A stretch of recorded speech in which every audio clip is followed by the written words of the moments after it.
नैथि बोसोरारि जुथुमा मैयानिफ्राय सेरफांगुरिनि बे कनकेश्वर नार्जारी जावरिखां बे गेवलां फोथाराव जागासिनो दङ आरो दिनै नैथि सान आरो नैथि साननि फुंबिलनि हाबाफारि फुंनि आरज आरो बेजों लोगोसे दुलाराय बर' फरायसा आफादनि गोथार फिरफिला बिरहोनाय आरो गेदेमा मुंख्लंफोरनो बिबार बावनाय आरो जोंनि बर' समाजाव बर' हारियाव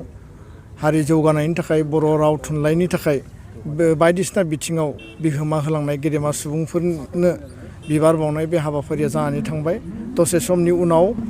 मोनथाम आयदानि सायाव सोलोंथाइ, आइजोफोरनि जौगाखांनाय आरो लोगोसे आबाद बिथिंखौ लानानै आलादा आलादा जुनियायै बेयाव सेमिनार लानाय जादों, सावरायमेल लानाय जादों आरो बे सावरायमेलाव दाब दाब फसंथाननि इन्सटिटिउसननि आरो गुबुन गुबुन रोंगौसा जायफोर इन्टेलेक्सुयेल आरो इक'नमिस्ट आरो लोगोसे इडुकेसनिस्ट एकाडेमिशियान बिथांमोना बाहागो लागोन आरो मैया हरनि जोंनि जि दुलाराय बर' फरायसा आफादनि जि हाइस्ट डेलिगेट सिटिं बे सेथि डेलिगेट थान्दै जुथुमनाया जालांबाय आरो दिनै मोनायाव जों सावरायबावगोन। दा बे गासैबो जुथुमानि गेजेरजों दुलाराय बर' फरायसा आफादा दिनै जोङो नायदों जे बर' हारिनि गासैबो जि जेंना जेंसि दङ,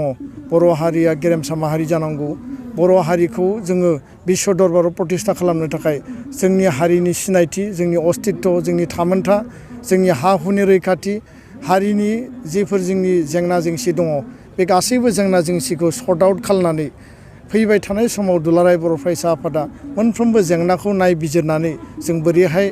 सरकारनि खाथियाव जोङो नारसिननानै सरकारखौ जों बाध्य खालामनानै जोंनि जेंना जेंसिखौ सुस्रांनो हायो आरो बेजों लोगोसे दुलाराय बर' फरायसा आफादा जिफोर मावनो लानाय जोंहा मिशन आरो भिजनफोर दङ,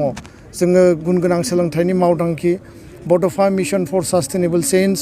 आरो बेजों लोगोसे बर' हारिनि गेजेराव समाजारि जि थासारि, रांखान्थिनि जि थासारि गासैबो बिथिंखौ लाफानानै जौ जुवानिफ्राय लानानै लाइमोनफोरनि जेंना आरो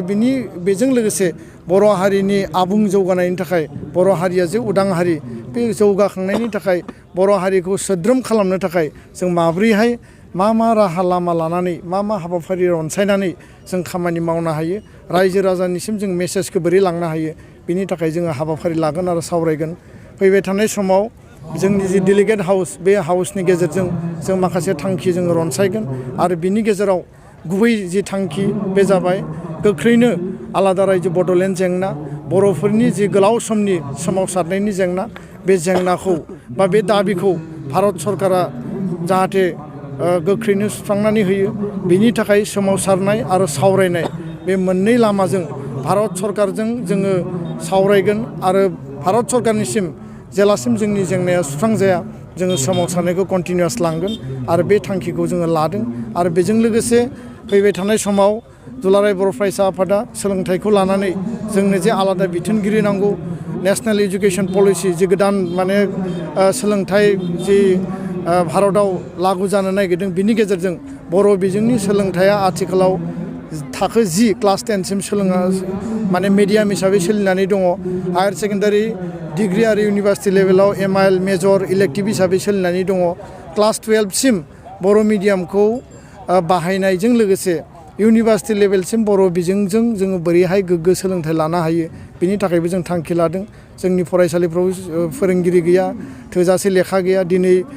2020नि गोदान सेसना जागायसिगोन, दासिमबो थोजासे लेखा फैयाखै। जों खोनादों 20-30%ल' लेखाफ्रा फैदों। एसामिस मिडियामनि बिजाबा 80% फैबाय आरो बेखौ लानानै जोङो जेब्लासिम बर' बिजोंनि बिजाबफोरा जोंनि फरायसालियाव सफैया थोजासे 100% होमब्लासिम बर' डमिनेटेड एरिया आरो BTC ओनसोलाव बा आसामनि गुबुन गुबुन दाब दाब जायगायाव जोङो बर'जों लोगोसे गुबुन गुबुन मिडियामनि जि बिजाब बेखौ जोङो राननो होआ। जेब्लासिम बर' बिजोङा 100% सफैगोन अब्लासो जोङो एसामिस मिडियामनि बिजाबखौबो राननो होगोन। बे थांखिखौ जोङो लानानै दोनदों आरो बेजों लोगोसेनो बर' हारिनि आबुं जौगानायजों लोगोसे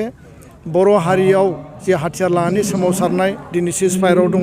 दा खेबसेनि थाखाय आलादा रायजो बड'लेण्डनि बायजोआव थानाय बर'फोरनि राजखान्थियारि मोनथाय